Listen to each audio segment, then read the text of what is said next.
going towards that food which is not which is not healthy, and thus we are having so many diseases. Now, you being a nutritionist yourself, and you have been a dietitian at a very prestigious college, medical college at Meerut. So we would like to know now your views on today's topic, that is the food that protects from disease. Miss Sarita Varshney, please. Good morning all. अभी doctor Rajiv आनंद ने जो बताया था, बहुत कुछ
बहुत से लोग ऐसे होते हैं कि उनका मतलब होता है कि बस एक बार को स्टमक को फुल कर लिया, फिर 6-7 घंटे बाद खाना खाया। ये रॉन्ग प्रैक्टिस होती है।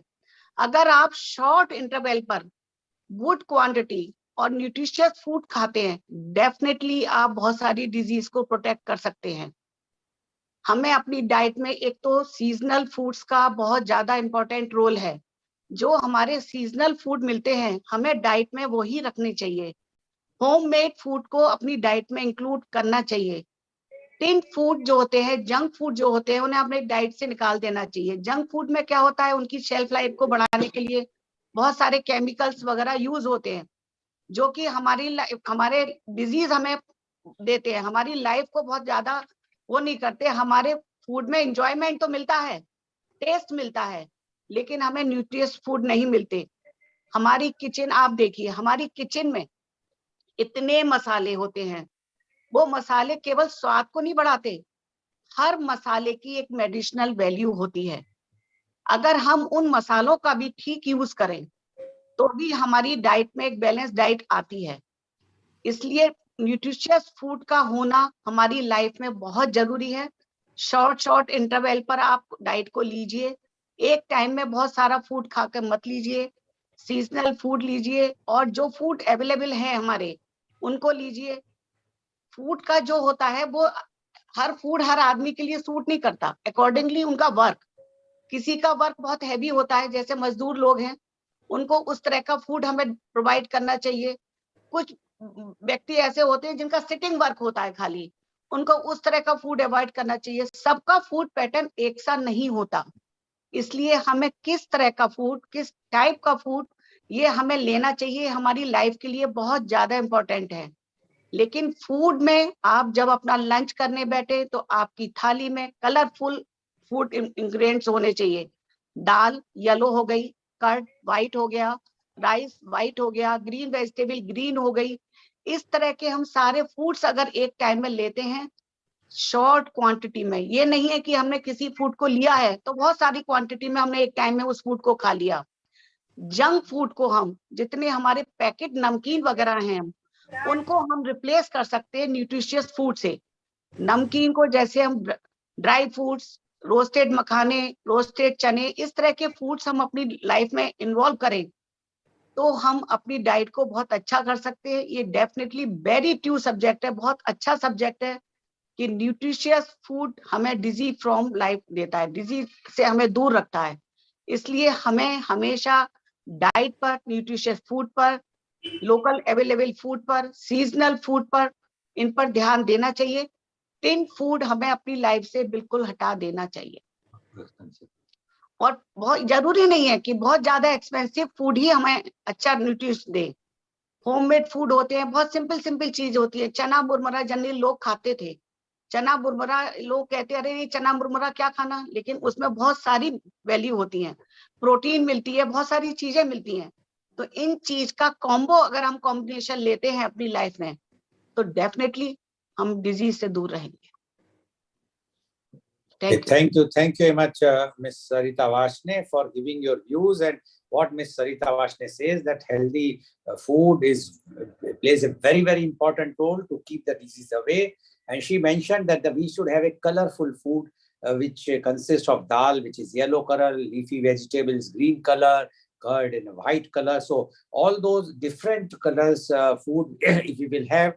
And she says the role of those what we are using, all masalas in our day-to-day food in our kitchen is very, very important. But we should know how to use, how much to use, the correct quantity. Then only it is very beneficial. She also says that the food, if we are taking, we should not keep it interval for 6 hours or so. It should be after every 2 hours, but in a very small quantity. Not that we should take a big portion and then we will have problem. So according to her, this plays a very important role, the food, and the diseases can be avoided. Thank you very much, Ms. Sarita Vashne, for giving your views. Now I would like to invite my next panelist guest, and she is Dr. Zini Nanda. Dr. Nanda is a endodontist at Mumbai. She completed her post-graduation in endodontics in 2000 from Bapuji Dental College, Karnataka. Since then, she is into dental practice at Mumbai. Dr. Zini Nanda, you have heard Dr. Rajiv Anand as well as Ms. Vashne, and both have emphasized that the healthy food is the key for a healthy life or disease-free life.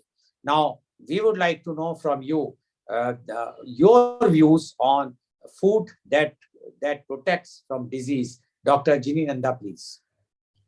Good morning, Mr. Goel, and thank you very much for making me a part of this eminent panel, Dr. Rajiv Anand, Abniji, and Sarita ji.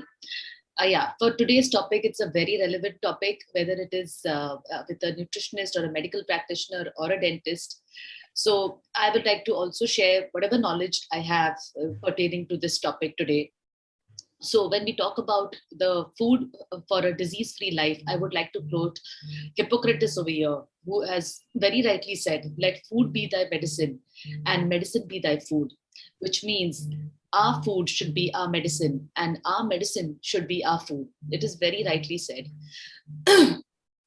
Instead of, as Dr. Rajiv correctly quoted, that instead of spending the amount of money that we spend on medicines, if we would spend that much on the correct kind of food to consume, we will be able to lead a healthy lifestyle for a longer period of time, which everybody nowadays, the current topic among across all age groups is how we can lead a healthy lifestyle, or uske meaning that without how we can slow down our aging process, and by slowing down our aging process, how we can lead a lifestyle which is longer, at the same time it should be healthy as well. What I feel is that we should be these days we talk a lot about creating positive relationships and having positive thoughts.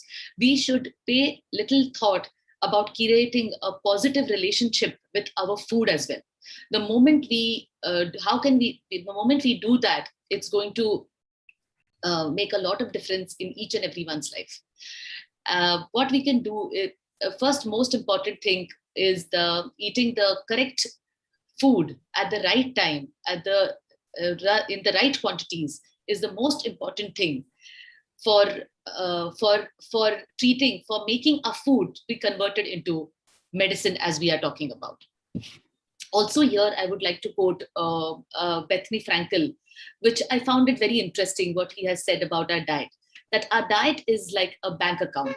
Making good food choices should be our excellent investment. Why am I saying this? I will just elaborate this very shortly. I hope I'm not too fast. No, please go ahead. Please go ahead. Yeah, okay. Okay. So, what I would, again, as continuing with the same thing, I would like to say that we all know what a balanced diet constitutes, that it should have the we should go low on the simple sugars.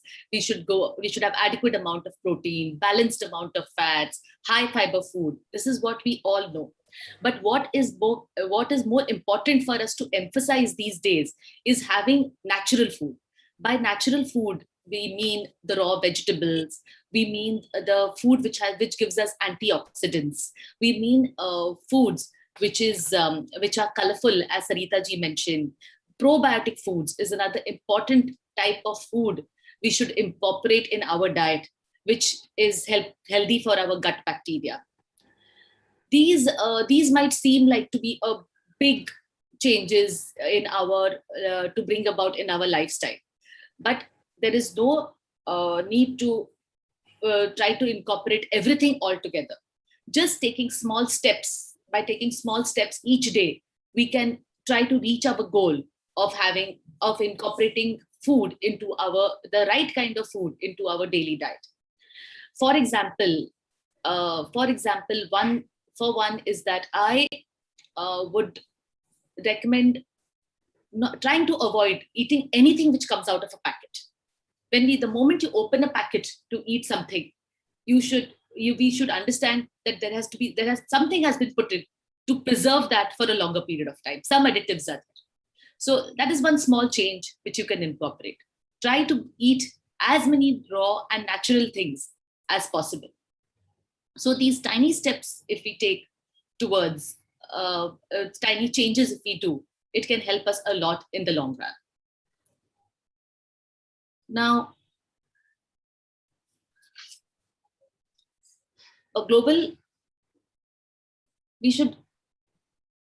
food that we eat, it should be either safest and the most powerful form of medicine, and not the slowest form of poison for us.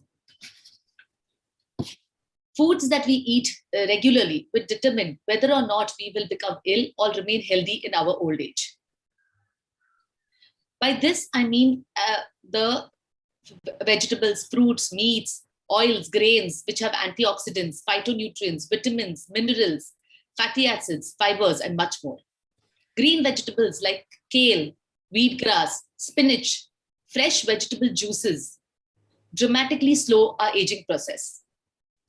Probiotic foods like yogurt, kombucha, they can be beneficial to the bacteria which live in our digestive tract. Omega-3 foods like walnuts, chia seeds, flax seeds, they can help in controlling the inflammation. Bright colored foods are always rich in antioxidants. High fiber foods like cruciferous veggies, avocado, coconut, they help in reducing cholesterol and helps to improve the heart condition. Now, all these foods that I mentioned, they are all easily available. They are all local, and all of this can be incorporated easily into our diet system. Just one kind of condition which is very common in India, I would like to highlight that. I know I'm a dentist, but I'll just try to highlight this point, which is obesity. Now, let's all get this straight, that medicine is not healthcare. Food is healthcare.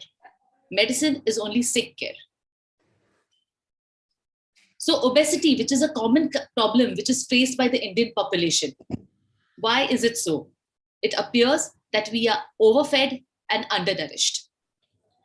I hope I'm clear with what I'm saying, that we are overfed and we are undernourished. Now let's visualize it this way. We have current accounts, saving accounts, and fixed deposit in our banks.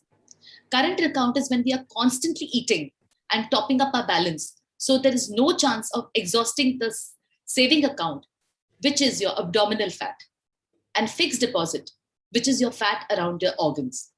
So if we refrain from frequent eating and choosing healthy food options, we won't top up our current account, but we'll increase the expenditure through saving accounts and the fixed deposits.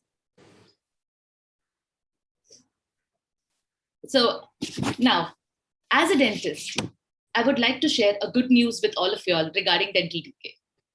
Dental decay is entirely preventable, and what we eat plays a big role in this. For example, if you eat crisp fruits and raw veggies like apples, carrots, celery, you can help to clear the plaque from the teeth. You can increase the salivation. And the earlier this plaque gets cleared up from our teeth, the lesser the chances of acids attacking our teeth and causing the tooth decay.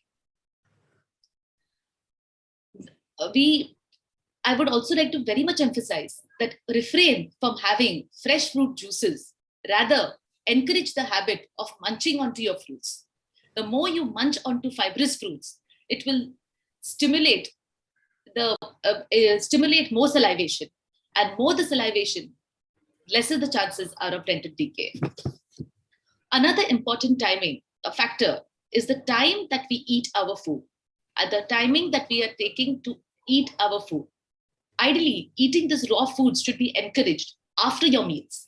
Again, because when you munch onto the raw fruits after the meals, they will help to clean the teeth, help to massage the gums, and it will wash away the extra food particles which is left after every meal.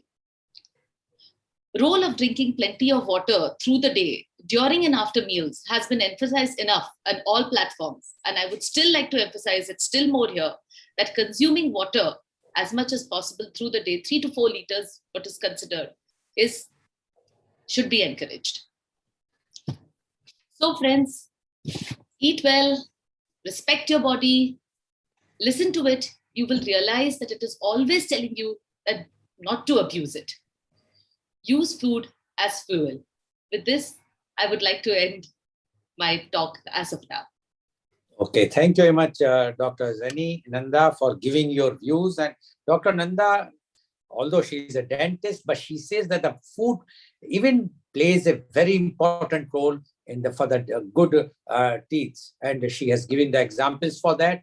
But her emphasis are that you must eat raw vegetables, raw fruits, avoid fruit juices, and have the healthy food. So then we can keep the disease away. And as per because being a dental person, she has mentioned which types of food we should have, especially the fruits and raw vegetables. They will be added advantage for a good teeth as well as for the good health. So thank you very much, Dr. Zini Nanda, for giving your views. And I'm sure today's program is quite enlightening to all our viewers, because the views which are coming from the experts are giving us that food of thought for the thought that what food we should eat, healthy food, so that the diseases can be avoided. And as Dr. Rajivanand initially says, that instead of paying so much money to the doctors or to the hospitals, if we will spend some more money on our food, good quality of food, healthy food, then we can avoid those expenses. Thank you very much, Dr. Zini Nanda, for your views. Now, I would like to invite my last but not the least panelist, and she's Avni Parekh. She is a senior practicing food therapist and fitness consultant for the past 23 years. She is based in Mumbai, but consults online across the globe. Her work has been acknowledged by the Chief Minister of Maharashtra in 2018 with prestigious Healers Award. Welcome, Ms. Avni Parekh, on our show. Ms. Parekh, you have heard the views of Dr. Rajiv Anand, Ms. Sarita Vashne, and Dr. Zini Nanda, and all have emphasized that the healthy food full of nutrition is a key to keep the diseases away or protect. So we would like to know now your views on our today's topic, that the food that protects from disease. Miss Avni Parekh, please. Hello, dear viewers, and thank you so much, Lal sir, for arranging this kind of a platform. जो topic आपने चुना है ये viewers के लिए बहुत ज्यादा helpful होगा, क्योंकि ये हमारी रोजमर्रा की टॉपिक है. लाइक डॉक्टर राजीव आनंद सेड कि जब कोई बड़ी बीमारी होती है तब हम सोचते हैं कि डाइट क्या लेना चाहिए, लेकिन फूड इज फ्यूल जो हम रोज खाते हैं. तो अगर आपने फ्यूल अच्छा यूज किया है सालों साल, तो बड़ी बीमारी पहले तो होने के चांसेस कम हो जाएंगे, और जो अगर हुई भी फॉर सम रीजन, तो आपकी बॉडी की इम्यूनिटी उस लेवल तक होगी कि वो आराम से उस चीज को डील करके आपको उसमें से हंसते खेलते बाहर निकाल देगी. डॉक्टर राजीव आनंद की एक और बात मुझे बहुत अच्छी लगी कि please invest into your food habits from a younger age. ज्यादातर लोग 35-40 साल पे जब उनको ब्लड प्रेशर आता है या जब उनको वजन बढ़ जाता है, डायबिटीज आता है, तब लोग सोचते हैं कि इस पे क्या खाना चाहिए, या उनके फिजिशियन कहते हैं कि आप अपने डाइट पे काम करो, तो वो डाइटिशियंस के कंसल्टेशन में आते हैं। लेकिन दोस्तों ये बहुत जरूरी है कि आप समझे कि रोज हम जो खाना खाते हैं वो सिर्फ हम मस्ती के लिए नहीं खाते हैं, वो हमारे शरीर को बनाता है और वही चीज हमारे शरीर को बिगाड़ भी सकता है। फिर सरिता मैम ने एक बहुत प्यारा सा मैसेज दिया कि हर फूड ग्रुप, या आप कह लो कि रंगीन डाइट खाना चाहिए। सो इसमें से हमारा टेक अवे मैसेज क्या होता है कि हर एक फूड ग्रुप इम्पोर्टेंट होता है। आजकल ये ट्रेंड हो गया है कि अलग अलग टाइप के डाइट्स मार्केट में चलते हैं। ज्यादातर वेट लॉस की बात कर रही हूँ मैं। किसी ने कीटो डाइट कर लिया, किसी ने हाई प्रोटीन डाइट कर लिया, किसी ने जीरो कार्ब डाइट कर लिया, किसी ने इंटरमिटेंट फास्टिंग कर लिया। अब होता क्या है, काफी सारे जो डाइट्स है इनमें न्यूट्रिएंट्स का एक तालमेल जो होता है उसको कम ज्यादा करके बॉडी को थोड़ा कंफ्यूज करके वेट लॉस करने की प्रक्रिया होती है।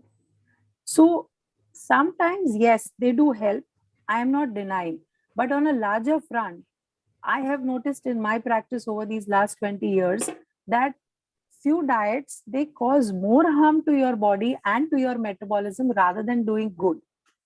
So सबसे अच्छा फंडा क्या है, एक अच्छा बैलेंस डाइट खाओ और मस्त रहो। सो व्हेन आई से बैलेंस डाइट, इसमें हम हर एक फूड ग्रुप को इम्पोर्टेंस देते हैं, चाहे वो दूध दही पनीर हो गया, चाहे वो सब्जियां फल हो गई, चाहे वो अनाज चावल ज्वार बाजरी पोहा उपमा हो गया, चाहे वो दाल कठोल कडधान्य हो गया, ठीक है। और सबसे इम्पोर्टेंट बात कि जब हम न्यूट्रिएंट्स की बात करते हैं तो पानी को भी छठा न्यूट्रिएंट गिनने की बहुत जरूरत है। काफी सारे लोग पानी कम पीते हैं और अनफॉर्चुनेटली उन्हें इस चीज का ध्यान तक नहीं होता है जब तक कि उन्हें उनका डॉक्टर या डाइटिशियन इस बात का एक एहसास ना दिला दे that are you drinking enough water. So friends, simple message है, हमारा जितना बॉडी वेट होता है उस हिसाब से 25 से 30 ml तक का पानी बॉडी वेट पर केजी पीना चाहिए। सो अगर मेरा वजन 60 किलोज है तो 60 इंटू 3 कितना होता है, 1800 ml। एक ग्लास टिपिकली 200 ml जितना हम भरते हैं, हम यहाँ तक फिल करते हैं। So this is about 200 ml। आप अगर 1800 ml गिन रहे हो तो 9 such glasses should be your water consumption in a day. Now, a very nice thing that Dr. Zini brought across, that please have a positive relationship with food. मुझे ये सुन के बहुत अच्छा लगा. She also mentioned about how we invest into finances. The same way we can invest into our health, which is going to stay with you till eternity, right? So positive relationship with food का मतलब क्या होता है? इसका मतलब ये नहीं होता है कि हम पूरा टाइम ये सोचे कि ये खाना अच्छा है, ये खाना खराब है, ये अच्छा है, ये खराब है। पॉजिटिव रिलेशनशिप विद फूड का मतलब ये भी होता है कि कुछ बेसिक चीजें मुझे पता है कि मुझे दिन में पानी अच्छे से पीना चाहिए, कुछ फ्रूट्स, रॉ सब्जी जिसको हम सैलेड कहते हैं, पकी हुई सब्जी अच्छे से खानी चाहिए, मुझे अपना प्रोटीन इनटेक डिसेंट रखना चाहिए, टाइम टू टाइम खाना चाहिए। फूड की जो कॉम्बिनेशंस होती है, जो विरोधाभासी खाने हैं वो नहीं खाने चाहिए, बल्कि जो करेक्ट कॉम्बिनेशंस है उनको खाना चाहिए। Now once you have this knowledge, चाहे आप उसको इंटरनेट पढ़ के अक्वायर करो या बुक से अक्वायर करो या फिर प्रोफेशनल डाइटिशियन न्यूट्रिशनिस्ट से अपना डाइट बनवाओ, एक बार अगर आपको ये नॉलेज मिलती है, to practice it daily, to respect that and keep doing it every single day is where you are building the positive relationship with food. आप मानते हो कि ये चीज मेरे लिए अच्छी है, मेरे बॉडी के लिए, फिटनेस के लिए, मुझे एक लंबी डिजीज फ्री लाइफ देने के लिए अच्छी है, तब आपने अपना पॉजिटिव रिलेशनशिप फूड के साथ एस्टैब्लिश किया, which is very important. Friends, China में ना एक बहुत प्राचीन चाइना में एक प्रथा थी which is really inspired me. And I try to keep that in mind whenever I deal with any of my clients or patients. वहाँ ये हिसाब था कि जो डॉक्टर है उसे पूरे साल लोग कुछ ना कुछ फीस देते थे, जिसका जैसा इकोनॉमिकल स्टैंड है उस हिसाब से साल का एक लमसम फी उसको जाता था। लेकिन जब किसी फैमिली में कोई बीमार पड़ता था तो उस महीने डॉक्टर को फीस नहीं दी जाती थी। हो सकता है ये चाइना के कोई स्पेसिफिक प्रांत में फॉलो किया जाता था, बट इसका मोटा हिसाब आप सोचिए कि फिजिशियंस या जो मेडिकल प्रैक्टिशनर्स थे उस टाइम में, उनका काम क्या था? वो आपको मेडिसिन तो देते थे जब भी आप बीमार पड़ते हैं, लेकिन वो आपको उस लेवल का ट्रेनिंग देते थे कि आप बीमार पड़ो ही नहीं। तो इसमें हमारी इम्यूनिटी को हाई रखने की बात आती है, और जहां इम्यूनिटी की बात आती है तो फूड सबसे पहले लेवल पे आता है। मैं आपको एक इंटरेस्टिंग चीज बताऊं, 23 साल से काम कर रही हूँ, लेकिन जो लास्ट के 2 साल कोरोना पैंडेमिक में निकले हैं, I have seen really fit people approaching me for a diet plan, जो शायद आगे के 20 सालों में मैंने इतना इजीली नहीं देखा है। मतलब लोगों को सडनली ये समझ में आया कि हमारी इम्यूनिटी, हमारी रोग प्रतिकारक शक्ति कितना महत्व रखती है अपने लिए। So in your routine life also think about these things. जहां आप अपने वार्डरोब का सोचते हो, अपनी कार का सोचते हो, अपने घर की डिजाइनिंग सोचते हो, थोड़ा बहुत ये सोचना जरूरी है कि मेरा शरीर कैसा है, ना सिर्फ इन टर्म्स ऑफ वेट कि मुझे एक्स किलोज वेट होना चाहिए, but also in terms of your stamina, in terms of your skin health, in terms of your digestive health, in terms of your overall mental health। क्योंकि अगर आप खाना अच्छा खाते हो जो शरीर को लगता है सफाइस करता है, तो आप मेंटली भी चार्ज रहते हो, you are alert, you are happy, your presence of mind is good, आप चिड़चिड़ कम मचाओगे, आपको गुस्सा कम आएगा। So these are also other benefits by having a strong relationship with food. Take guidance. There are so many practicing nutritionists and dietitians. जो भी कोई certified है, जिसके पास at least 5 years and above का experience है, take consultation once or twice, जिससे आपको कुछ guidelines मिलेगी कि चलिए मैं XYZ कर रही हूँ, अब इसमें क्या मुझे और कुछ ऐड करना है या किसी चीज को कम ज्यादा करना है, and then work towards it. चाहिए तो हर 6 months में take one consultation, it will really help you a lot. फिर बहुत इंपॉर्टेंट टॉपिक ये चलता है, हॉट टॉपिक चलता है इनफैक्ट, कि कौन सा डाइट किया जाए। Now I am talking on the weight loss aspect. तो बहुत सारे डाइट्स मैंने भी अपने प्रैक्टिस में देखे। जब मैं नई थी तब हम 20 साल पहले ईटिंग एवरी 2 hours का कॉन्सेप्ट शुरू हुआ था। फिर उसके बाद एटकिंस डाइट आया जो हाई प्रोटीन डाइट को प्रमोट करता है। फिर उसके बाद लो कार्ब्स डाइट आया। फिर उसके बाद कीटो डाइट आया, इंटरमिटेंट फास्टिंग आया, जूस थेरेपी आया। बहुत अलग अलग किस्म के डाइट्स आते हैं। लेकिन आपको ये सोचना है कि ये सारे जो डाइट्स होते हैं, फैंसी डाइट्स होते हैं, ये शॉर्ट लिव्ड होते हैं। हम इनको 3 महीने, 4 महीने, 6 महीने से ज्यादा नहीं कंटिन्यू कर पाते हैं। So the wise call is that choose a pattern which is slow, steady and achievable. Whether you are targeting to lose weight, whether you are targeting to lower your blood pressure range, whether you are targeting to cut down on your blood sugar levels, whether you are targeting to reduce your cholesterol levels, ये सारी चीजों को अगर आप diet के हिसाब से काम करोगे along with some exercise, I am guaranteeing you, you will see positive changes. हमारे क्लिनिक में ये काम होता है, रेगुलरली होता है। फिजिशियंस और मेरा कनेक्ट साथ रख के बहुत सारे पेशेंट्स को, क्लाइंट्स को, we have help them reduce their medicine doses and in many cases they have been taken off medicines. So ये बिल्कुल हो सकता है। Food works as a medicine, जो इतने सदियों पहले कहा गया है बाय वाइज पीपल। ये सही बात है। जो आयुर्वेद चार्य होते हैं, राइट, ये जो कहते हैं या आगे के जो फिलोसोफर्स कहते हैं, ये बिल्कुल सही बात है। I can vouch for it because I have seen that happening over the years. अब इनके लिए कुछ एसेंशियल चीजें होती है। देखिए क्या डाइट खाना है, कुछ बेसिक चीजें तो हम सबको पता है। I am not going to be emphasizing on those because it's a repetition. लेकिन बैक एंड में क्या चीजें जरूरी होती है? पहला होता है प्लानिंग। सबसे पहले मन को तैयार करना है कि हाँ मुझे अपने खाने पीने पे ध्यान देना है because that's going to help me. अब उसके लिए प्लानिंग भी लगती है, वैसा खाना आप अरेंज करो अपने किचन में। जो खाना बनाता है उसके साथ वो डिस्कशन हुआ है कि भाई सारे फैमिली के लिए क्या खाना हेल्दी है। उसमें बच्चे होते हैं, सीनियर सिटीजन्स होते हैं, हमारे जैसे 30s 40s के एज के लोग होते हैं। सो सबको सूट करे वैसा एक मेन्यू प्लान कीजिए। टेक टाइम, दूसरों का भी चॉइसेस क्या है वो सुन के, जो हेल्दी चीजें हैं जो हमें पता है कि सीड्स नट्स खाने हैं, फ्रूट्स खाने हैं, फ्लैक्स सीड खाना है, व्हीट ग्रास जूस पीना है, एक्सेट्रा, आपको जो सही लगता है। Sit and make a nice menu after discussing it with your family and then put it into practice. That is one thing which will help you take this and execute it in the long run.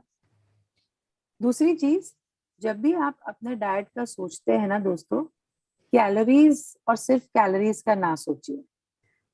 अब हम ये समझ चुके हैं that it's an incomplete concept to think only of calories.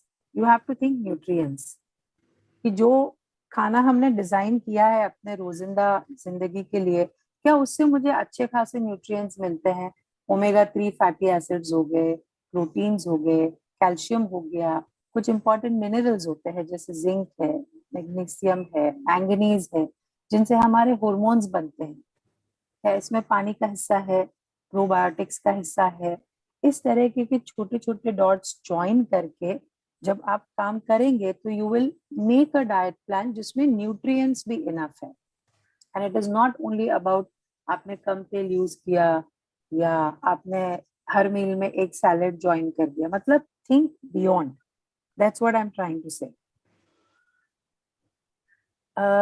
एक और चीज जो बहुत गहरी और टाइम टेस्टेड है कि जो हमारे ट्रेडिशन में खाने की चीजें है ना, उन चीजों का भरोसा रख के उनको आज भी खाना चाहिए।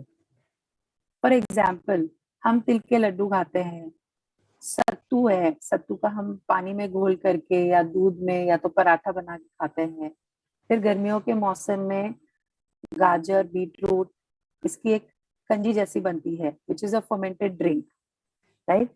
ज्वार, बाजरी, नाचनी, इनकी रोटियां खाई जाती है। तो अगर आप पूरे इंडिया के फूड कल्चर को भी स्टडी करते हो, right, as the map, you will get so many foods and then you will realize that each of those food has its own benefit. So this is how you can think about planning it in your routine diet. अभी आज का जो topic है, it is saying that food for disease.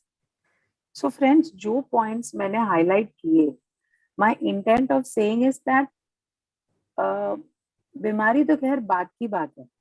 अगर हम अपने basics को कैसे डिजाइन करना है वो समझ के, कुछ हद तक प्रोफेशनल हेल्प लेके, इफ वी स्टार्ट वर्किंग, शायद ये मौका ही ना आए कि आपको कोई बीमारी हो और then you have to consult a professional कि यार मेरा डाइट बना दो, मुझे XYZ बीमारी है।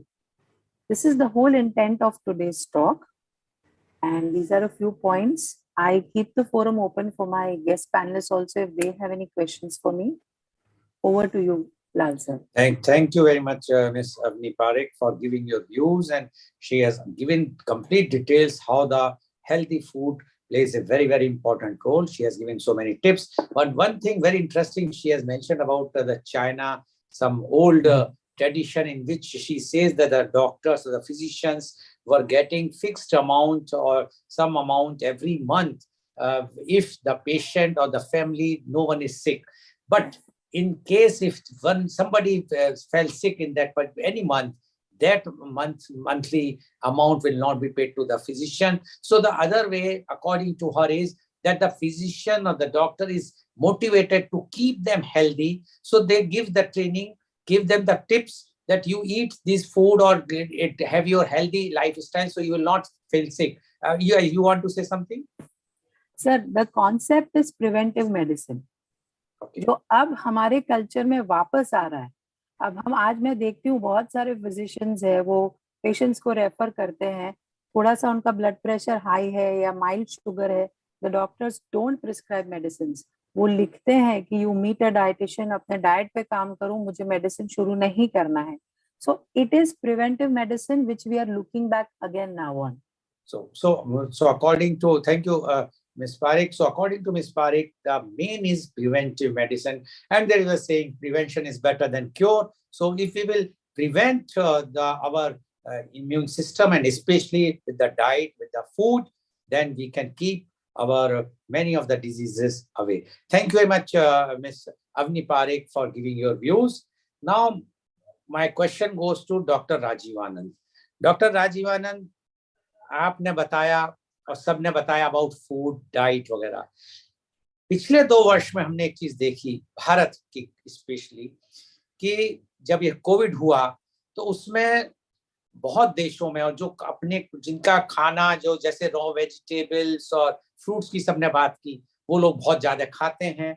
मैं बात कर रहा हूँ पाश्चात्य देशों में, जैसे वेस्टर्न कंट्रीज, यूरोप और यूके और यूएसए की, उनकी हेल्दी डाइट से सब कुछ है, उनका इम्यूनिटी सिस्टम बहुत ज्यादा बढ़िया माना जाता था. लेकिन कोविड में हमने देखा कि इंडियंस का इम्यूनिटी सिस्टम इतना स्ट्रांग रहा कि हमारे यहाँ जो मॉर्टिलिटी हुई है परसेंटेज वाइज देखें अगर, बहुत कम है in comparison to UK, Europe and USA. So मेरा आपसे मानना है, क्वेश्चन ये है कि क्या वो खाना जो वो लोग खा रहे हैं, क्योंकि वो बड़ा ब्लेंडेड फूड खाते हैं, रॉ वेजिटेबल्स खाते हैं, फ्रूट्स खाते हैं, सब कुछ खाते हैं, लेकिन still their immunity is so weak that they could not resist the COVID, while Indians had could face and we can survive, and mortality rate was quite check. What you say about this, Dr. Right. Yes, sir. I'm very happy that you raised this question. और ये बात सिर्फ India के लिए ही लागू नहीं होती, क्योंकि अगर आप गौर करें तो जितने भी साउथ ईस्ट एशिया में दूसरे भी हमारे नेबर कंट्री हैं, उस सब में भी डेथ रेट कहीं कम पाया गया बजाय पाश्चात्य देशों के. यहाँ डेथ रेट एनॉर्मसली हाई था, अलार्मिंगली हाई. तो कुछ ना कुछ तो बातें हैं हमारे भोजन शैली में, खाने पीने की शैली में, चाहे वो ये बात हो कि हमारा खाना, जिसको दुनिया के कुछ देश और जिसको हमारे समाज के कुछ लोग ये कहना चाहते हैं कि वो गरीबों का खाना है, चाहे बाजरा हो, चाहे सत्तू हो, चाहे ज्वार हो, चाहे दूसरी चीजें हों, लोग कहना चाहते हैं कि गरीबों का खाना है, मेरे का खाना तो पिज्जा है, ये मैक्सिकन फूड है, थाई फूड है, चाइनीज फूड है. तो एक वर्ग ये समझता है कि ये खाना, जिसमें हमारी नई युवा पीढ़ी भी समझती है, ये खाना पुराने लोगों का खाना है. अभी बहुत सारे लोगों को सत्तू का नाम भी नहीं पता होगा. I am very dilated when Avni spoke about it, because I'm very crazy about sattu and I try to procure it from as many sources possible. Unfortunately, the real sattu is not so easily available in Bombay. Only chana grounded that is available. Real sattu come from Bihar or certain section of Varanasi or other places. So बहुत सारे लोगों को सत्तू का idea ही नहीं है. बहुत सारे लोगों को बाजरे की रोटी है, मक्के की रोटी है, जौ की रोटी का आइडिया ही नहीं है. उनको वो चीजें लगता है कि ये तो वो खाते हैं जो अफोर्ड नहीं कर सकते. जबकि एक बड़ी सिंपल सी सच्चाई ये है कि खाना हमें वो खाना है जो हमारे शरीर को जल्दी से जल्दी पचा सके और लंबे से लंबे समय तक हमें एनर्जी दे सके, जल्दी से जल्दी डाइजेस्ट हो सके, हो सके तो 2-2.5-3 घंटे में, और 4-5-6 घंटे तक हमको एनर्जी दे सके. और वो खाना हमारे गांव में, खेतों में किसान लोग खाते थे. हम उसे कहते हैं कि वो लोग मिसल पाव खाते हैं, उसल पाव खाते हैं, सिंपल रोटी खाते हैं, सिंपल सब्जी खाते हैं, सिंपल प्याज के साथ, सिंपल सब्जी के साथ, दाल के साथ खाते हैं. तो भले ही हमारे मॉडर्न मेडिकल वर्ल्ड ने कितनी भी मेडिकल एडवांस रिसर्च कर डाली है दवाइयों के बारे में, मगर ये मुझे थोड़े से दुख के साथ करना पड़ता है कि उनको रोकने के बारे में जितनी रिसर्च की जरूरत है शायद हम लोग अभी तक नहीं कर पाए. उसमें हमारी तीनों ही महिलाएं जो विशेषज्ञ हैं वो उसमें और आगे भी चक्री देंगे और कोशिश करेंगे. खाने के बारे में जब आपने मुझे पूछा है तो मैं 2-3 बातें और कहना चाहूंगा, अगर आपके पास समय की अनुमति हो. जी. हमें वो खाना है जो हमारे को सूट करता है. एक नया सिस्टम ये बन गया है कि हमको पता ही नहीं हम खाना वो खाते हैं जो और लोग हमें खिलाते हैं। खाने की क्वालिटी भी, खाने की मात्रा भी। जबकि ये बात कितनी सिंपल सी है कि जो खाना टेबल पर आज हमारे सामने है, वो खाना 15 मिनट के बाद हमारे अंदर जाने के बाद और शायद 5, 10, 15 घंटे के बाद वो खाना हमारे शरीर का अभिन्न अंग हो जाएगा। वो खाना हमारी WBC बनेगा, BC बनेगा, वो खाना वो खाना हमारी मसल की सेल्स बनेगा। तो वो एक 15 घंटे के बाद या 10 घंटे के बाद वो खाना मैं हो जाऊंगा। तो मेरे अंदर जो जा रहा है, क्या उस पर मेरा कंट्रोल नहीं होना चाहिए? क्योंकि वो खाना एक बिल्डिंग ब्लॉक है। हम लोग सीमेंट के बारे में सुनते हैं, ब्रिक के बारे में सुनते हैं। अगर हम कोई मकान बना रहे हैं तो क्या पुअर क्वालिटी की सीमेंट यूज करेंगे, पुअर क्वालिटी की ब्रिक में यूज करेंगे, पुअर क्वालिटी का बिल्डिंग मटेरियल यूज करेंगे? Certainly not. हम चाहेंगे नहीं भाई जो बना रहे हैं मकान वो हमारा 50, 60, 70 साल चले। हम उससे में कट कॉर्नर नहीं करेंगे, क्योंकि हमने थोड़ी सी उसमें अगर लापरवाही कर दी तो वो मकान हमारा जल्दी टूट जाएगा। ये एग्जाम्पल तो बड़ी सिंपल समझने वाली है। तो जो खाना मुंह में डाल रहे हैं, हमारे शरीर में आ रहा है, कुछ घंटों के बाद वो हमारे शरीर का और हमारे असर का हिस्सा बनने वाला है। क्या उस पर हमारा कोई निरीक्षण यानी सुपरविजन, जो उस पर कंट्रोल होने की जरूरत नहीं है? जरूरी है कि हम इस चीज को आंख खोल के, जैसा हमारे किसी एक वक्ता ने भी कहा था, जागरूक होना, कॉन्शियस होना खाने के बारे में। तो खाने के बारे में जरूरत से ज्यादा कॉन्शियस होने की जरूरत है। मैं इस वर्ड को थोड़ा सा और जोर दे रहा हूँ, क्योंकि अक्सर हम खाना खाने के बारे में, खाने के कंटेंट के बारे में भी कॉन्शियस नहीं है। और जब हम खाना खा रहे हैं तभी भी हम कॉन्शियस नहीं। हम टीवी देख रहे हैं, हम फोन पे बात कर रहे हैं, हम न्यूज़पेपर पढ़ रहे हैं, और हमें पता ही नहीं उस खाने का टेस्ट क्या है। हमें पता ही नहीं हमने कितना खा लिया। तो कई बार अनजाने में या अनकॉन्शियसली हम ज्यादा खा जाते हैं, अपनी बॉडी को बहुत ज्यादा फीड कर देते हैं, जिसको हमें ही उसकी कीमत चुकानी पड़ती है। क्योंकि जितना ज्यादा हम अपने पेट को खाना खिला रहे हैं, उतना ही खाने को पचाने के लिए पेट को, गैस्ट्रोइंटेस्टाइनल सिस्टम को काम करना पड़ रहा है, उतनी एनर्जी कम हो जाती है।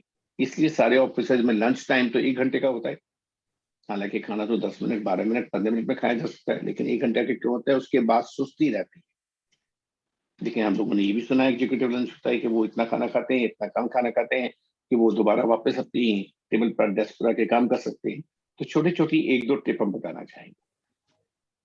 जो चीज इतनी सरल है, इतनी सादगी से है, इतनी सहज है और इतनी प्रैक्टिकेबल है कि हमारे स्टमक को खाने से पूरा भरने की जरूरत नहीं है। स्टमक ने हमें कभी नहीं कहा कि भरो खाने से।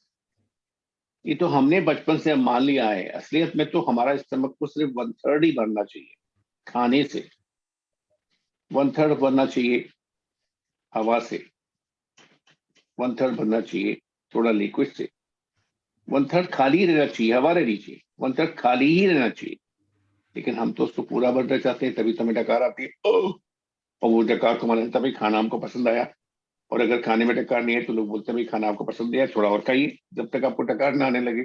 हमारे उत्तर भारत में इस तरह की बहुत सारे इंटरेस्टिंग फेनोमेनन होते हैं, राजस्थान में और यूपी में, कि खाना खाने के बाद जब तक पता ना चले कि आपने खाना स्वाद से खाया है, तब तक जो मेजबान है वो उसको पूरा संतुष्टि नहीं होती, और खाइए और खाइए और खाइए। तो मुझे ऐसा लगता है जो लोग जबरदस्ती और खिलाने की कोशिश करते हैं वो हमारे हितैषी हैं कि हमारे दुश्मन। खाने के बारे में 1-2 छोटी बातें हम। खाना खाना है घर में तो हाथ से खाना। खाना हमारे लिए पूजनीय है, खाना हमारे लिए सम्मान की चीज है। खाना भोजन वो है जो कल हमारे शरीर का हिस्सा बन जाएगा, कल हमारे शरीर में होगा। हम उस खाने को छूकर उसकी कंसिस्टेंसी को, उसको फील करें हाथ से, मुंह में डालने से पहले उसका सम्मान करें हाथ से, बाद में जबान से।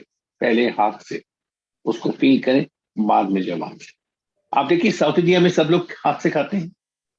फिलहाल जहाँ रहते हैं कर्नाटका में ही, all over the other states of Kerala and Tamil Nadu and Andhra and Karnataka, बड़े आराम से वो लोग बिना झिझके हुए हाथ से खाते हैं। उत्तर देश के और प्रांत के लोगों को उनका वो हाथ से खाना बड़ा अजीब लगता है। कई बार वो लोग पूरा लड्डू बनाते हैं चावल का, दाल का बड़ा सा लड्डू, उसके बाद खाते हैं। कुछ लोगों को शायद अजीब लगता होगा, लेकिन ये भी मानना पड़ेगा कि वो हमसे ज्यादा स्वस्थ है, वहाँ इतनी बीमारियां नहीं है, वहाँ इतनी कॉर्पोरेट हॉस्पिटल नहीं है। तो खाने को हाथ से खाना है। ठीक है, हम रेस्टोरेंट में जाते हैं तो शायद उस तरह ना खा सके हाथ से, बाकी मर्यादा हमें वहाँ का प्रोटोकॉल मेंटेन करना है, कटलरी यूज करेंगे, लेकिन घर में हम हाथ से खाएंगे। और एक या दो छोटी छोटी और बात, खाना खाना है, काफी लोग कहते हुए सुने जाते हैं कि भाई 2 रोटी का सवाल है, पापी पेट का सवाल है, 2 रोटी के लिए मेहनत करते हैं। मगर जब हम 2 रोटी खाने बैठते हैं, हालांकि 2 रोटी कहना भी थोड़ा अनुचित सा वर्ड लगने लगा है, उसको भोजन कहें, मील कहें, तब हम बहुत जल्दी में खाते हैं। जैसे कि हमने एक लेटर बॉक्स खोला पोस्ट ऑफिस का, उसमें हमने डंप कर दिया लेटर। हम उस खाने को ड्यू रेस्पेक्ट नहीं देते, उसे एंजॉय नहीं करते। जैसा अभी थोड़ी देर पहले अवनी ने कहा था कि फ्रूट जूस की बजाय फ्रूट्स खाने चाहिए ताकि उसमें सलाइवा निकलेगा, ऐसे ही खाने के हर मोर्सल को बहुत आराम से, बहुत चबा के खाना है। तो डायबिटिक लोग जो होते हैं उनको उनके डॉक्टर एडवाइस करते हैं कि आप खाना जल्दी में खाते हैं, शायद इसलिए आपको डायबिटीज होने के चांसेस बढ़ जाते हैं। आप उसी खाने को धीरे धीरे खाइए, बहुत स्लोली खाइए, तो आपके डायबिटीज कम होने के चांसेस कम होने के चांसेस हो जाएंगे। तो आज के प्रोग्राम की बड़ी महत्वपूर्ण टॉपिक है, और शायद मिस्टर लाल आपको हजारों नहीं लाखों लोगों का आशीर्वाद मिलेगा कि आपने ही मंच इकट्ठा किया है, जो अच्छे अच्छे विचार प्रकट किए जा रहे हैं। बेचारे कितने हजारों लोग बीमारी से बच सकेंगे, हॉस्पिटल जाने से बच सकेंगे, दुखी रहने से बच सकेंगे, दवाइयां खाने से बच सकेंगे। मैं दवाई वर्ड को मैंने इसलिए मेंशन किया है कि हम दवाई खाने को बड़ा आसान समझते हैं, बिना जाने हुए ये केमिकल्स हमारे पेट में जाकर हमारे पेट की कल्चर को जितना फायदा दे रहे हैं उससे ज्यादा नुकसान भी दे रहे हैं। काफी लोगों ने सुना है बैक्टीरियल फ्लोरा। वो बैक्टीरियल फ्लोरा एक बहुत पॉजिटिव बैक्टीरिया होते हैं, हेल्दी बैक्टीरिया होते हैं, करोड़ों की तादाद में होती है, और वो हमारे अंदर के सिस्टम को मेंटेन करने के लिए होते हैं। इस टॉपिक पर काफी रिसर्च की जा रही है साइकियाट्री में, गट ब्रेन एक्सेस पर। और उस बैक्टीरियल फ्लोरा को बहुत सारा दवाइयां उसको बिगाड़ देती है, डिस्टर्ब करती है, जिसकी वजह से हमारी हेल्थ भी बिगड़ती है, जिसकी वजह से हमारा मानसिक स्वास्थ्य बिगड़ता है। तो बहुत सारी दवाइयों में जो केमिकल्स हैं वो अपना अपना फंक्शन तो करते हैं। जैसे कि एंटासिड कितना कॉमन हो गया है, एंटासिड का मार्केट 100 गुना बढ़ गया है पिछले 10 साल में। ये बहुत सारे एंटीबायोटिक, लेकिन लोगों को ये नहीं पता कि वो अपना काम करने के अलावा आपके पेट के अंदर के सिस्टम में कितना नुकसान भी कर रहे हैं। फिर आप उस नुकसान के लिए डॉक्टर के पास जाते हैं, फिर दूसरी दवाइयां लेते हैं, तो दूसरी दवाइयां को नुकसान करती है, फिर आप फिर डॉक्टर के पास जाते हैं, तीसरी दवाइयां लेते हैं, और आप अपने आप को खुद के बनाए हुए ट्रैप में फंसे जा रहे हैं। तो कोशिश करिए कि खाने पर ज्यादा जोर दीजिए, दवाइयों पर नहीं। दवाइयां शॉर्ट टर्म फिक्स है, आप डॉक्टर के पास जाते हैं, डॉक्टर अपना धर्म करता है, अपना फर्ज करता है कि जो उसकी ड्यूटी है, उसके पास जितना समय है हम उसको गलत नहीं कहेंगे। लेकिन जब आप अपने स्वास्थ्य का ख्याल नहीं रखेंगे, आप सोचेंगे डॉक्टर सारा ख्याल कर दे, तो शायद मुश्किल होगा। Back to you mister Lal. Thank you very much, Dr. Rajiv Anand, for giving so many important tips. और जो एक आपने बड़ी इंपॉर्टेंट बात बताई कि खाना आप जो खा रहे हैं अपने शरीर के लिए खा रहे हैं तो सोच के खाइए।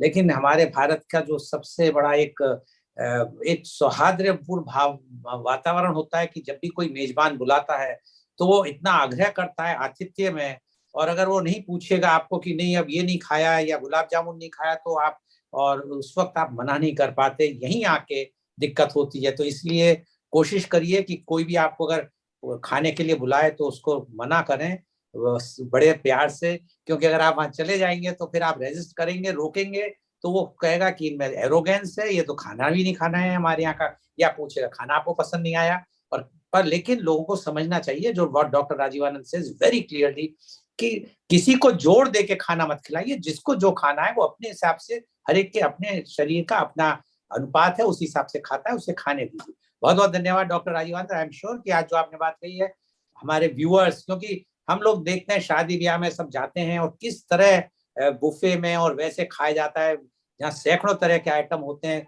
वो सोचते हैं हमने ये नहीं चखा वो नहीं चखा, वो भूल जाते हैं कि आपका जो बॉडी है उसको तो एक फिक्स्ड अमाउंट ही खाना चाहिए, आपके चखने में गड़बड़ ना हो जाए। बहुत बहुत धन्यवाद।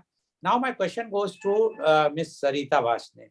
सरिता वार्ष्णेय जी, हम ब्लेम करते हैं अपने को हमारे, लेकिन हम भूल जाते हैं कि ये तो एक मार्केट ड्रिवन चीज है। आज एडवर्टाइजमेंट्स आते हैं, हम अपने बचपन में, डॉक्टर राजीव आनंद को पता है, कोई ऐसे एडवर्टाइजमेंट नहीं आते थे। अब तो हर चीज का एडवर्टाइजमेंट इतना आता है, आदमी टेम्प्ट होता है। तो आपको नहीं लगता कि जो ये आप बात कर रहे हैं फूड की, हम आप कितने लोगों को समझाएंगे? वो तो रोज नए नए तरह के एडवर्टाइजमेंट बनाएंगे, चाहे वो कोल्ड ड्रिंक्स के हों, चाहे वो पैकेज्ड फूड्स के हों, नमकीन के हों, और वो इतने अट्रैक्टिव बनाएंगे कि उससे कोई रेजिस्ट नहीं कर सकता। तो आपको लगता नहीं है कि इस तरह का गवर्नमेंट को, हालांकि लाती है गवर्नमेंट लॉ, लेकिन वो लॉ सब बाईपास हो जाते हैं? स्ट्रिक्ट लॉ लाना चाहिए कि जो भी चीज जो आप लोग जो प्रोफेशनल्स हैं, एक्सपर्ट्स हैं, जो समझते हैं कि ये चीज नुकसानदायक है, उसका किसी भी तरह का एडवर्टाइजमेंट, वेदर सरोगेट एड और direct ad, should not be allowed, जिससे हमारे जो नई जनरेशन है उसकी हेल्थ को से खिलवाड़ ना किया जा सके। सहिता वाशने जी। मेरी राय में तो ये लगता है कि जितने एडवर्टाइजमेंट फूड हैं उनसे हमें बचना चाहिए। लोगों को ये लगता है कि ये फूड एडवर्टाइज हो रहा है, ये हमारी हेल्थ के लिए सबसे ज्यादा अच्छा है। उन्हें पहले न्यूट्रिशन या डाइटिशियन से कंसल्ट करके, मेरी अपनी ओपिनियन में, होममेड फूड ही खाने चाहिए, सीजनल फूड खाने चाहिए। जो फूड हमारे एडवर्टाइजमेंट से आते हैं सारे उनकी शेल्फ लाइफ बढ़ाने के लिए कुछ ना कुछ उसमें ऐड होता ही है। उस फूड को हम ये समझ नहीं सकते कि आप ये फूड आपके लिए बहुत अच्छा होगा। तो एडवर्टाइजमेंट फूड से बचना चाहिए, सीजनल फूड खाने चाहिए, होममेड फूड खाने चाहिए। जहां भी डाउट हो अपनी डाइटिशियन से कंसल्ट करना चाहिए, अपने हेल्थ के हिसाब से, अपनी बॉडी के हिसाब से, अपने हम किस वेदर में रह रहे हैं, हमारे एरिया का एटमॉस्फेयर क्या है। अगर हम ठंडी जगह रह रहे हैं तो उस हिसाब के फूड हमें प्रेफर करने चाहिए। अगर हम समर वाली जगह रह रहे हैं तो उस हिसाब के फूड प्रेफर करना चाहिए। एडवर्टाइजमेंट फूड पर कभी नहीं जाना चाहिए। नहीं, वो तो आपकी बात सही है, लेकिन जो एडवर्टाइजमेंट आता है तो आदमी अट्रैक्ट होता है। और अब तो, पहले तो एडवर्टाइजमेंट फूड के लिए था, अब तो हेल्दी फूड की बात करता है। एडवर्टाइजमेंट में जो दिखाया जाता है कि वो, उससे लगता है कि इससे बढ़िया हेल्दी फूड कोई नहीं है, तो आदमी फिर हेल्दी फूड में उसको ही लेना चाहता है। नहीं, उसके लिए ना हमें, हमारी गवर्नमेंट को भी उसके लिए भी, जो हमारे एडवर्टाइजमेंट फूड होते हैं उनसे थोड़ा सा उनके फूड का एडवर्टाइजमेंट नहीं करना चाहिए। और उससे बचने के लिए हमें अपनी डाइटिशियन या उसको जरूर कंसल्ट करना चाहिए। पहले जमाने में कोई एडवर्टाइज फूड होते ही नहीं थे।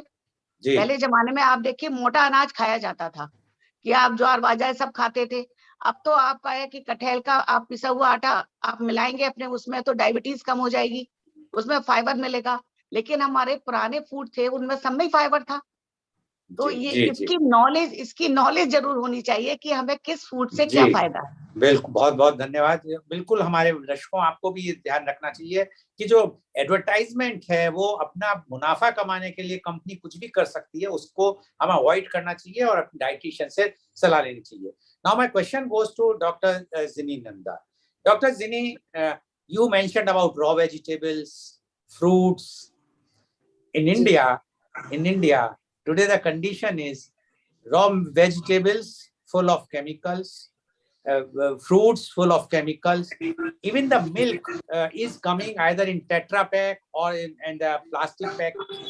Curd is also coming. Previously, we used to have in our home made curd, but nowadays people are buying curd from the market. So how we can have those things, raw vegetables with this pollution, with this all chemical thing? If I am eating the raw vegetables, I will come to know after some days that I have developed some disease. To prevent the disease, so what is your suggestion how we should go for the these types of raw vegetables or fruits which are free of all infectious things or the chemicals? Yes, this is a very valid point, that nowadays the food which is in the raw vegetables which we are getting in the market, they are filled with pesticides or herbicides or insecticides have been grown like that. So one thing what we can do from our side is that once we get these raw vegetables, one thing is that you must clean these vegetables very well. Cleaning of the vegetables so that you can, especially the raw vegetables which you are going to eat, should be done so that the those आज हमें जो strawberries भी मिलते हैं market में, या you see them, they are brightly colored, but actually if you come and just wash them, just put them in water for 10 minutes, you will see the red color in the water. So it is a very important part is that you should clean these vegetables. Second thing, one more thing is that we should incorporate the habit of having more of the organic vegetables. It is good that people are getting more and more aware about these things, about these insecticides and pesticides in the food. So in your area, you see that there are these local farmers market which they put up. So we should encourage those farmers market where we get these organic and healthy vegetables.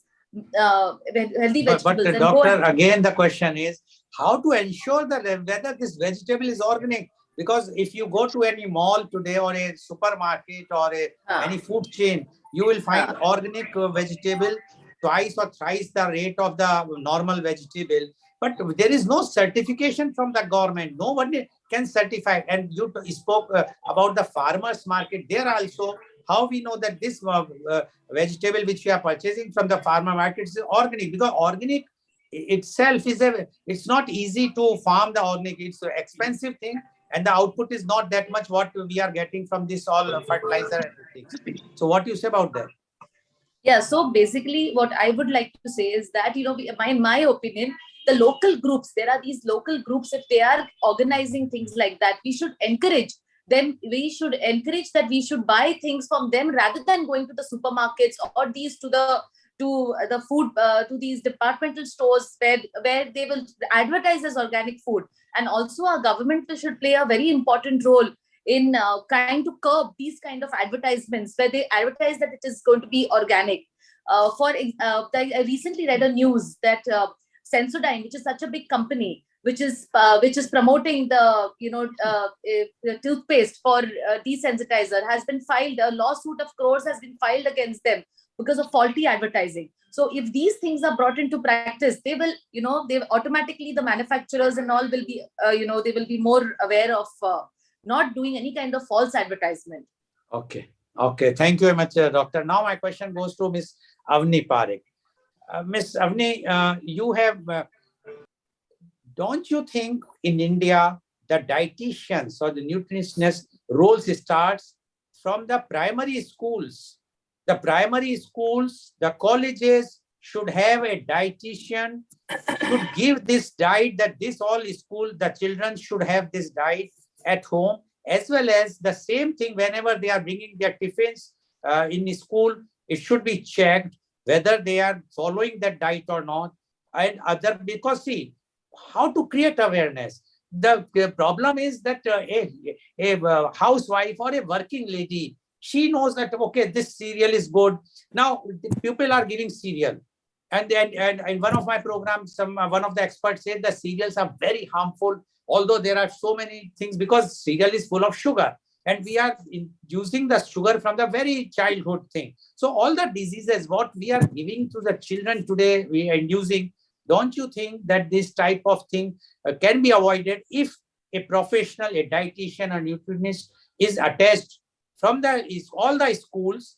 And it can be monthly or a weekly or fortnightly. They can check whenever, and they give the proper diet plan so that the students can use that. What you say about this? Sir, you have nailed it. मतलब मैं और मेरे कुछ dietitian दोस्त हैं, हम लोग 1999 के पास आउट से, और ऑनेस्टली सर मैं बहुत सारे स्कूल्स में जाती हूँ, बट मोस्टली ये भी एक सच है कि इंटरनेशनल स्कूल्स ही हमें बुलाते हैं to give a lecture to the students of higher grades, जैसे 5th स्टैंडर्ड और उसके ऊपर के बच्चों के लिए हमें बुलाया जाता है to talk about healthy eating habits, और छोटे बच्चे हैं अगर तो पेरेंट्स को बुलाया जाता है। लेकिन ये जो सारी अवेयरनेस प्रोग्राम्स है ये सिर्फ इंटरनेशनल स्कूल्स करते हैं और बहुत छोटे परसेंटेज पे होता है। And whenever I have gone, अपने तरफ से I have always put this word to the principal of the respective school that, madam, there are a bunch of us who would like to serve nutrition education in the school from the primary sections. हमें हफ्ते में एक lecture दीजिए, हम आएंगे, बच्चों को जो भी बेसिक गुड न्यूट्रिशन है in their age appropriate manner हम उनके साथ डिस्कशन करके कुछ थॉट एटलीस्ट इनिशिएट करेंगे। तो बच्चे जब बचपन से ये चीजें सुनेंगे तो जब बड़े होते हैं ना तो वो चीजें हमारे लिए लैटिन ग्रीक नहीं होती है। ऐसा नहीं होता है कि हमें गूगल को पूछना पड़े दैट व्हाट आर प्रोबायोटिक्स, और ना हमें जाके कोई रिसर्च पेपर देख के ही समझ में आए that tomatoes are good for health. India is blessed country, इतना अच्छा खाना यहाँ पे एग्रीकल्चरली ग्रो होता है, but because of lack of awareness and at the same time over exposure to advertisements, यहाँ बहुत कंफ्यूजन हो गया है ना। थोड़ी देर पहले जो आप बात कर रहे थे सीरियल्स की, and doctor Anand also said कि हम लोग फैंसी फूड्स, मतलब जो दूसरे कंट्रीज के फूड्स को हम बहुत इजीली एक्सेप्ट करते हैं, इसमें कुछ बुरा नहीं है, लेकिन what I think we should do is ना बी अ लिटिल माइंडफुल कि मेरे पास जो है उसमें से क्या चीजें अच्छी ऑलरेडी है। अगर मेरे पास खान पान की जितनी सामग्री है मेरे कल्चर में है, मेरी कंट्री में लोकली अवेलेबल है, अगर वो अच्छा है तो मेरे लिए जरूरी नहीं है कि मैं दूसरी कंट्री का जो प्रोडक्ट यहाँ पे बेचा जाने की कोशिश की जा रही है थ्रू एडवर्टीजमेंट्स, मैं उसे अपनाऊं। I'll give this classic example is with soybean. So sir 23 साल पहले काम करना शुरू किया डाइट्स बनाना, और आई गेस लगभग 5-7 साल तक soybean was a boom. Soybean oil, soybean आटा, सोया नट्स, सब कुछ। India is not one of the main producers of soybean, but west से ये चीज यहाँ पे आई और उसको जिस प्लेटफॉर्म पे प्रेजेंट किया गया कि it is high in पूफा and research says that पूफा is heart friendly, तो वो एक बहुत बड़ा हंगामा हो गया। उसके बाद और दूसरे 2-3 साल के बाद आया कि पूफा इतना ज्यादा नहीं लेना चाहिए, मूफा लेना चाहिए, तो फिर ऑलिव ऑयल का नंबर आ गया। Now India is not even a great producer of olive oil, but if you see the fatty acid composition of peanut oil, right, उसमें कहते हैं saturated fats are on the higher side, but also polyunsaturated fats and monounsaturated fats are there, right? फिर सरसों का तेल है, फिर down south जो नारियल तेल यूज होता है उसमें मूफा की तादाद अच्छी खासी है।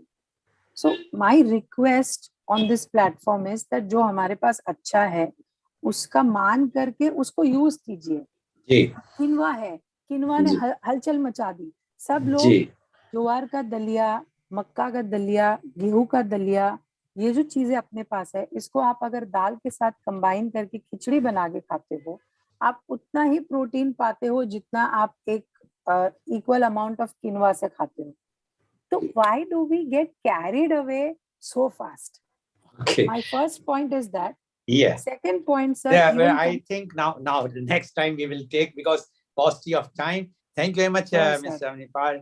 So, viewers, you have seen today, the experts have given their opinion very, very loud and clear. Their opinion is that the food can prevent the diseases, that can protect you from disease, subject to that you will listen to the proper dietitian, take their advice. Earlier, when we used to have a joint family, then the role of grandparents or great-grandparents to guide what type of food is suitable. But nowadays, because of the nuclear family, because of the work pressure, people are having no time. Either you go for the Google search, but the Google search, the problem one should understand is that Google search is basically limited to many other countries. So there is a lot of difference. What is there good in USA, it cannot be good in India.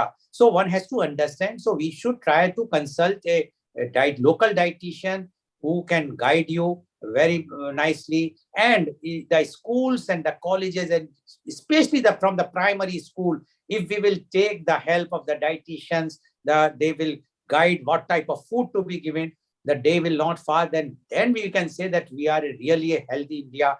Right now, we are just debating, but we have to, and the responsibility lies on us also. We must not feed our children unnecessarily because somebody says he or she is thin, and we are just giving food. No, it is not. Consult the dietitian, take the proper advice, and do the needful. Thank you very much. And today's program has been live telecasted by V4 News, Caru News, V4 Stream, Malnadu TV India, News Gaon se, Samvad Sarokar News, Bharat Post News, Gyan, as well as for shown live on Facebook and YouTube. And our endeavor to bring to you every day new topic in media conference with Lal Goel at 10:30 a.m. And tomorrow is our thought leadership series, in which I will be asking the question to one of the guests only, because there will be one guest only. And tomorrow our topic is entrepreneurship, myths and facts. And my guest is Professor Dr. Sudhir Saran, former visiting professor, IIM Lucknow, University of Texas at Dallas, founder Dr. Saran, consultant in California, USA. So please tune in tomorrow for media conference Lal Goel at 10:30 a.m. Thank you very much, Dr. Rajiv Anand. Thank you very much, Ms. Sarita Vashne. Thank you very much, Dr. Ginny Nanda. And thank you very much, Ms. Avni Parekh, for giving your very, very informative and enlightening views. And I'm sure today's program is very enlightening because the viewers will now have come to know through the experts' opinion that what type of food we should take and how to take, and what duration, and about the quality of food. Everything they have explained. But still, if you have any queries, you can post it on any of the channels so that we can pass it to the experts and they will be happy to reply. So thank you very much. Thank you, viewers, for watching our show. Thank you very much.